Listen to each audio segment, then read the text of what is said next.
कहाँ पे रहता हूँ ना, मुझे लगता है वहाँ कोई और भी है, वो जो मुझे दिखाई नहीं देता।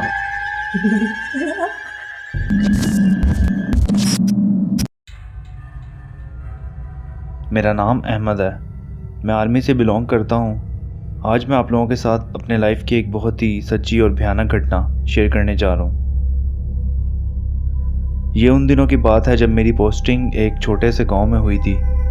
हमें जो घर मिला वो 1806 का बना हुआ एक पुराना सा बंगला था। हमारे घर के पीछे एक सर्वेंट क्वार्टर था जिसकी छत गिरी हुई थी और इस्तेमाल न होने की वजह से वो एक खंडर में तब्दील हो चुका था। हम लोगों ने नोटिस करना शुरू किया।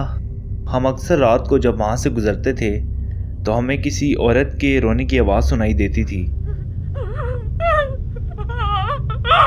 एक दिन मैंने नोटिस किया कि उस औरत के रोने की आवाज़ सर्वेंट क्वार्टर के अंदर से आ रही थी। तो मैंने सोचा कि क्यों ना जाकर देखा जाए कि आखिर इस सर्वेंट क्वार्टर में है क्या। जब मैं अंदर गया तो मैंने देखा कि सर्वेंट क्वार्टर में पुराना सामान पड़ा हुआ था और मकड़ी के जाले लगे हुए थे। फिर मैंने सोचा कि अगले दिन कुछ बंदों को बुलाकर सर्वेंट क्वार्टर की सफाई करवा लेता हूँ। मैं सर्वेंट क्वार्टर से वापस आकर अपने कमरे में लेट गया और जैसे ही मैं लेटा मुझे नींद आ गई और मैं सो गया। उसी रात मैंने ख्वाब में देखा एक औरत सर्वेंट क्वार्टर में बैठी हुई रो रही थी। उसकी गोद में 4-5 साल का बच्चा भी था। इस ख्वाब के फौरन बाद मेरी आंख खुल गई। मैं काफ़ी ज़्यादा डरा हुआ था और मुझे उसी औरत की रोने की आवाज़ आना शुरू हुई। मैं फौरन उठकर सर्वेंट क्वार्टर की तरफ भागा। जैसे ही मैंने सर्वेंट क्वार्टर में कदम रखा तो एक पत्थर आकर मुझे लगा और मैं वहीं गिर गया। और मैंने देखा कि मेरे सामने एक औरत बैठी हुई थी।